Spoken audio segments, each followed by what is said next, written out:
Digital space जो वो लोग में है, इट इज नॉट इट नहीं तो तूने ऑफर सुना good feedback for you and No, I'm taking it as feedback. Take it Very positive. constructive, boss ये absolutely. सब दोगलापन है।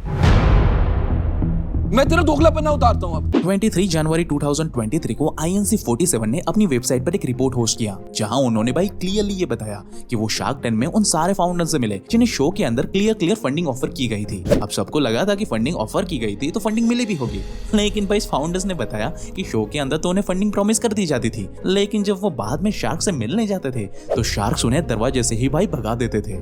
वहीं एक फाउंडर ने तो भाई क्लियर ये बताया कि शो के अंदर तो सारे जजेस ने उनके प्रोडक्ट और कंपनी की खूब तारीफ की थी और उनमें से 3 शार्क्स ने उन्हें फंडिंग भी ऑफर कर दी थी कि भाई चलो हम तीनों आपकी कंपनी में इन्वेस्ट करते हैं। लेकिन जब बाद में उस फाउंडर ने शार्क से मिलकर डील को फाइनल करना चाहा ना, तो भाई साहब 3 में से 2 शार्क्स ने तो मिलने से ही क्लियर मना कर दिया। और भाई उनमें से भी एक शार्क जब जैसे तैसे करके मिलने के लिए भी आया ना, तब भाई उस फाउंडर के पैरों तले जमीन ही खिसक गई, क्योंकि शो के अंदर जो शार्क इतने अच्छे से बात कर रहा था ना, शो के बाहर आते ही उस शार्क ने तो बेइज्जत करना शुरू कर दिया। उसने साफ तौर पे बता दिया कि भाई फंडिंग तो तुम भूल ही जाओ, मैं तुझसे मिल लिया ना 5 मिनट, भाई तेरे लिए बहुत बड़ी बात है।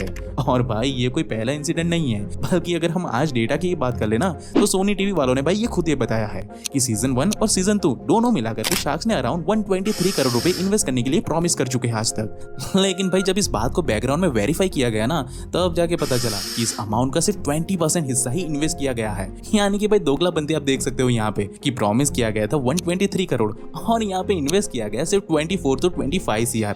और भाई ये बात जब मीडिया ने सोनी टीवी वालों से पूछी तो भाई उन्होंने भी अपने मुंह में दही जमा करके बैठ गए। तो भाई यहाँ पे क्लियर अब सवाल ये आता है कि आखिर ये शार्क्स ऐसा करेंगे ही क्यों? पैसे इन्वेस्ट करके आखिर फायदा तो उनका ही होगा ना, तो फिर भला वो ऐसा क्यों कर रहे हैं? और अगर मान लो कि शार्क टैंक के अंदर इतना ही कुछ गलत हो रहा है तो ये फाउंडर्स कोर्ट में जाके केस क्यों नहीं कर देते? मामला वहीं सामने निपट जाएगा। आखिर भाई ये पर्दे के पीछे चल क्या रहा है और हम जैसे आम जनता को ये सब क्यों मालूम नहीं है? क्या शार्क टैंक पूरी तरह से फ्रॉड शो है या फिर हमें जानबूझकर मामू बनाया जा रहा है? तो दोस्तों इन सारे सवालों के जवाब आज हम प्रूफ एंड एविडेंस के साथ क्लियरली जानने वाले हैं, जिसे अगर आप चाहो तो वीडियो खत्म होने के बाद खुद से भी वेरीफाई कर सकते हो, जिसका लिंक एंड डिटेल मैं खुद आपको डिस्क्रिप्शन बॉक्स में दे दूंगा। लेकिन हाँ, अभी के लिए मेरे साथ इस वीडियो के अंत तक बने रहे। So hey beautiful people, welcome to Fundoo programming. मैं हूँ आपका दोस्त फंडू बॉय। अब दोस्तों मैं एक पर्पस के ऊपर हूँ, मैं मेंटली स्ट्रॉन्ग लोगों की एक पावरफुल कम्युनिटी बना रहा हूँ। तो अगर आप भी इसका हिस्सा बनना चाहते हो तो जल्दी से हमें सब्सक्राइब करके इस बेल आइकन को दबा दीजिए ताकि आप भी इस कम्युनिटी के पावरफुल मेंबर बन सको।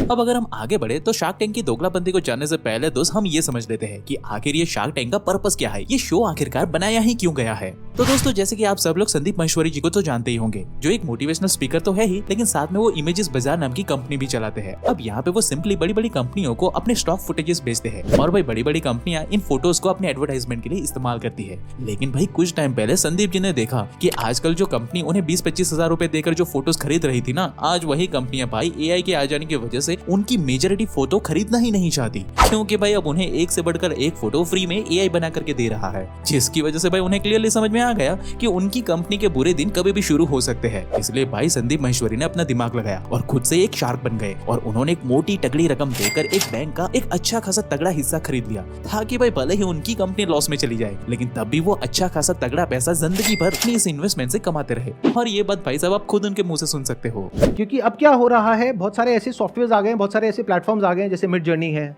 जहां पर कि आप जाओ और कुछ प्रॉम्प्ट दो और वो आपको बिल्कुल रियलिस्टिक इमेजेस बना करके दे देगा। तो अगर वो इमेजेस वहां से आपको फ्री में मिल जाएगी, ऑलमोस्ट फ्री में मिल जाएगी, तो कोई हमसे इमेजेस क्यों खरीदेगा? देखो तीनों सिनारियोस पकड़ लेते हैं। एक मैं मालिक हूं इमेजेस बाजार का और एक मैं मालिक हूं एक बैंक का।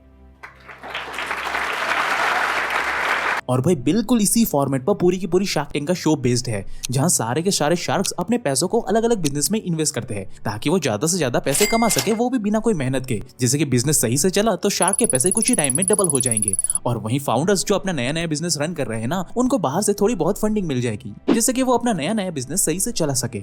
इन शॉर्ट यहाँ पे सबका फायदा होगा। लेकिन भाई ये कहानी यहाँ पे पलट जाती है, क्योंकि शार्क टैंक के अंदर एक बहुत ही बड़ी दोगलाबंदी देखी जाती है जिसके बारे में कोई बात ही नहीं करता। तो भाई होता कुछ यूं है है कि हर साल जून जुलाई के महीने में सोनी वाले शार्क टैंक के लिए रजिस्ट्रेशन ओपन कर देते हैं, जहाँ पर दुनिया भर के लोग इनकी ऑफिशियल वेबसाइट पर जाकर कंपनी के बारे में रजिस्ट्रेशन करते हैं कि हमारी कंपनी ये करती है, हम ये प्रोडक्ट सेल करते हैं, एक्सेट्रा एक्सेट्रा। जिसके बाद जितने भी लोग यहाँ पे सिलेक्ट होते हैं ना, उन्हें फिर अगस्त और नवंबर के बीच में शो पर बुलाया जाता है शूटिंग करने के लिए मुंबई में, जहाँ वो अपनी कंपनी के फंडिंग के लिए शार्क के सामने अलग अलग पिचेस देते हैं, जिससे कि जिस शार्क को वो डील पसंद आती है वो उसमें पैसे के बदले में हिस्सेदारी खरीदने का प्रॉमिस कर देते हैं उनको वहीं पे वहीं शो में। जिसके बाद भाई दिसंबर से लेकर जनवरी तक का समय तो सोनी वाले भाई पोस्ट प्रोडक्शन के नाम पर खा जाते हैं, यानी कि यहाँ पे कुछ भी नहीं होता है ये 2 महीने में। और फिर फाइनली जनवरी के एंड में जाकर एपिसोड लॉन्च होता है टीवी पे। अब ये पूरी प्रोसेस दिखने में बड़ी ही सीधी और सिंपल से लग रही है, लेकिन दोस्त यहाँ पे बहुत बड़ी गड़बड़ हो रही है।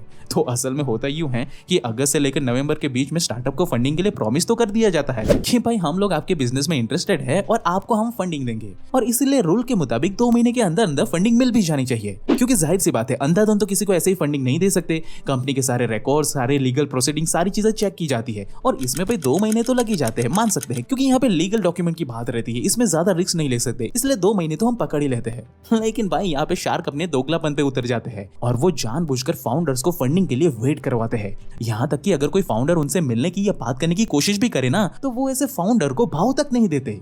और भाई ये शार्क्स फाउंडर को तब तक वेट करवाते हैं जब तक कि भाई जनवरी एंड में ये एपिसोड आउट होकर टीवी पे लाइव ना चला जाए। फिर जब एपिसोड मार्केट में आ जाता है ना, तब ये शार्क बड़ी ही चालाकी से स्टार्टअप को फिर से बारीकी से एनालाइज करना शुरू करते हैं कि भाई एपिसोड के आउट होने के बाद इस स्टार्टअप की सेल कितनी बड़ी और कितना मोटा प्रॉफिट इन्होंने कमाया। ये सारी चीजें चालाकी से देखने के बाद जब जिसका बिजनेस शार्क को फलता फूलता हुआ देखता है ना, तब ये शार्क जाकर उनमें इंटरेस्ट दिखाते हैं और तब फिर जाकर उन्हें फंडिंग मिलती है। और भाई जिन स्टार्टअप का प्रॉफिट एंड सेल जनवरी के एंड में एपिसोड आउट होने के बाद भी कुछ ज्यादा कुछ नहीं बढ़ता ना, तो उन्हें तो ये शार्क ऐसे इग्नोर कर देते हैं मानो कि उन्हें तो कभी देखा ही ना हो, भले ही उन्होंने टीवी के एपिसोड में कैमरे के सामने पैसे देने का कितना भी बड़ा वादा क्यों ना किया हो, वो उन वादों से तुरंत ही मुकर जाते हैं भाई। उन्हें बिल्कुल शर्म वरम नहीं आती इसमें। और भाई ऐसा महान काम ना सिर्फ इंडिया में ही होता है, यूएस के शार्क टैंक में ऐसा नहीं होता है। अगर हम यूएस के शार्क टैंक की बात करें ना, तो यहाँ पे एपिसोड आउट होने के बाद फाउंडर के पास बाकी के इन्वेस्टर भी ऑफर लेकर पहुंच जाते हैं कि भाई हम लोग ना शार्क टैंक से ज्यादा पैसे आपको देंगे, आप हमारे पैसे आपके बिजनेस में इन्वेस्ट करो। लेकिन भाई हमारे देश में ये जो शार्क टैंक का इफेक्ट है ना, वो फाउंडर के लिए सिर दर्द का काम करता है, क्योंकि एक बार एपिसोड आउट होने के बाद शो में तो दिखाया जाता है कि भाई फाउंडर को शार्क टैंक में फंडिंग मिली है, लेकिन जब एक्चुअल रियलिटी में उनके हाथ में कोई पैसे नहीं आते ना, तब भाई मार्केट के बाकी इन्वेस्टर भी फाउंडर को पैसे नहीं देना चाहते, क्योंकि भाई कहीं ना कहीं बाकी के इन्वेस्टर को यही लगता है कि भाई शार्क टैंक में जाकर भी इन्हें फंडिंग नहीं मिली है, तब जरूर इसके बिजनेस में कोई घपलेबाजी होगी। और इसी तरह से भाई एक अच्छा खासा बिजनेस फंडिंग और शार्क के चक्कर में दम तोड़ देता है। और भाई ये बात को मैं अपने मन से नहीं बता रहा हूँ, बल्कि मनी कंट्रोल ने खुद शार्क टैंक के कंटेस्टेंट मोहित के साथ बात करी, जहां मोहित ने भाई खुद ये बताया कि उन्हें शार्क से डील तो ऑफर की गई थी और एपिसोड में ये सब दिखाया भी गया था, लेकिन भाई शो के बाद शार्क से फंडिंग मिलना तो दूर, कोई उनसे मिलने तक रेडी नहीं हुआ। और भाई मोहित की हालत ये हो गई है ना कि आज मार्केट में भी कोई भी इन्वेस्टर उनके बिजनेस में पैसे डालने के लिए तैयार ही नहीं है, और इसी वजह से आज मोहित को अपनी कंपनी बंद करनी पड़ रही है। और भाई यहाँ पे ये मोहित कोई अकेला बंदा नहीं है, बल्कि ऐसे कई सारे लोग हैं जिनकी हालत भी आज मोहित की जैसा ही हो चुकी है शार्क टैंक में जाने के बाद। और भाई इसके बारे में हाल ही में फाइनेंस विद सरन ने अपने पॉडकास्ट में जब शार्क से सीधा सीधा मुंह पे ही पूछ लिया ना कि आप लोग डील प्रॉमिस करने के बाद फाउंडर को पैसे क्यों नहीं दे देते, तो भाई इस पर विनीता जी का कहना है कि सोनी टीवी पर आते ही फाउंडर हमसे बात ही करना बंद कर देते हैं, यहाँ तक कि हमारा कॉल भी नहीं उठाते। और भाई फाउंडर के अंदर अलग ही ईगो आ जाता है, इस पर भला हम क्या ही कर सकते हैं। Some of them don't go through is that once they air they get better deals outside, so then they prefer to go with those. तो भाई शार्क का ये जवाब सुनकर मेरा शार्क से एक ही सवाल है कि डील फाइनल होने के बाद आप लोग एपिसोड को टेलीकास्ट होने तक फाउंडर को लटका करके क्यों रखते हो? एक बार ऑन कैमरा डील डन होने के बाद पूरी कंपनी को अच्छे से खंगाल लो, अगर कोई फॉल्ट नजर आए तो वहीं पे डील को रिजेक्ट कर दो, उसमें कुछ गलत बात नहीं है। लेकिन अगर आपको सच में डील पसंद आ रही है तो जब तक एपिसोड मार्केट में लाइव ना जाए तब तक फाउंडर को इग्नोर करते रहना और उनको फंडिंग के लिए लटकाए रखना, ये भला कहाँ का न्याय हुआ? क्योंकि भाई इस दुनिया में सबका आत्मसम्मान होता है, सामने वाला बंदा भी फाउंडर है, वो बंदा कब तक आपसे पैसों के लिए भीख मांगता रहेगा? आप जरा खुद भी सोच कर देखो, अगर मैं यहाँ पे कुछ गलत बता रहा हूँ तो। और ये सारी बातें कोई मैं अपने मन से नहीं बता रहा हूँ भाई, बल्कि इकोनॉमिस्ट टाइम्स ने खुद अपनी वेबसाइट पर एक रिपोर्ट को होस्ट करके क्लियरली ये बताया है कि भाई शार्क टैंक के अंदर अगर 10 लोगों को फंडिंग प्रॉमिस की जाती है ना, तो उनमें से मात्र 4 ही लोगों को एक्चुअली में पैसे हाथ में मिलते हैं, बाकी के लोगों को तो भाई यूं ही लटका दिया जाता है। और भाई अगर आप ये सोच रहे होगे ना कि शार्क टैंक में डील करके ही शार्क का फायदा होगा, तो भाई आप बिल्कुल गलत हो, ऐसा बिल्कुल नहीं है। क्योंकि ये शो में आकर ही इतने पैसे और फेम को छाप लेते ना कि फिर उन्हें डील करने की कोई जरूरत ही नहीं होती। जैसे कि अगर हम अश्नीर ग्रोवर की बात करें ना, तो शार्क टैंक के सीजन 1 में आने के बाद ये इतने फेमस हुए ना भाई कि इन्होंने तुरंत ही अपनी बुक डोकलापन को लॉन्च कर दी। और भाई साहब ये इतनी भयानक हिट साबित हुई ना कि भाई साहब ने रातों रात करोड़ों रुपए छापे।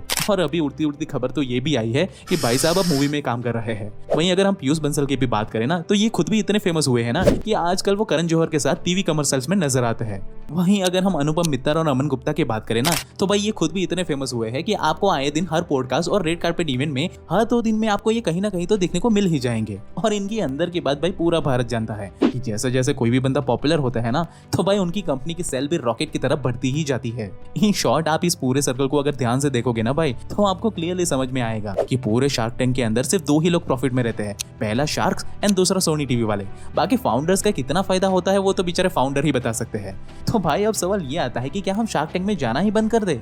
तो देखो दोस्त, ऐसा मैं बिल्कुल नहीं कह रहा हूँ। मेरा बस इतना सा कहना है कि अगर आपके पास एक अच्छा आइडिया है तो आप जाओ इसमें कोई बुराई नहीं है। लेकिन हाँ, यहाँ बस एक बात ध्यान में रखना कि ये शार्क है, ये आपको नोचने के लिए ही बैठे हैं वहाँ पे। अगर आपको इनसे कोई डील और फंडिंग मिलती है तब तो सही है, लेकिन अगर आप खाली हाथ भी लौटते हो ना भाई, तो आपको इसमें निराश होने की बिल्कुल भी जरूरत नहीं है। आप अपने बिजनेस में इंप्रूवमेंट करके उसे सक्सेसफुल बना सकते हो, क्योंकि इनके रिजेक्ट करने का मतलब ये बिल्कुल नहीं है भाई कि आपका बिजनेस खराब ही है। बल्कि रियलिटी में देखे ना भाई, तो इंडिया हो या यूएस, शार्क टैंक के शो में ऐसे कई हजारों बिजनेस थे जो रिजेक्ट हुए थे, लेकिन भाई रियल मार्केट में उन्होंने फोड़ दिया था। बाकी आपके पास भी ऐसा ही कोई तगड़ा आइडिया है, लेकिन आपके पास कोई फंडिंग वंडिंग नहीं है ना, तब भी भाई आप घर बैठे बिजनेस करके करोड़ों रुपए छाप सकते हो। अब ये चमत्कार कैसे होता है और लाखों लोग ऐसा कैसे कर रहे हैं, ये जानने के लिए आपको इस लेफ्ट वाली वीडियो को अभी देख लेना चाहिए। बाकी आपको हमारी ये वीडियो कैसे लगी वो हमें कमेंट करके जरूर से बताना, और ऐसे ही लाइफ चेंजिंग वीडियोस हर हफ्ते देखने के लिए भाई हमारे चैनल को अभी सब्सक्राइब करें। And at last, thank you for watching guys.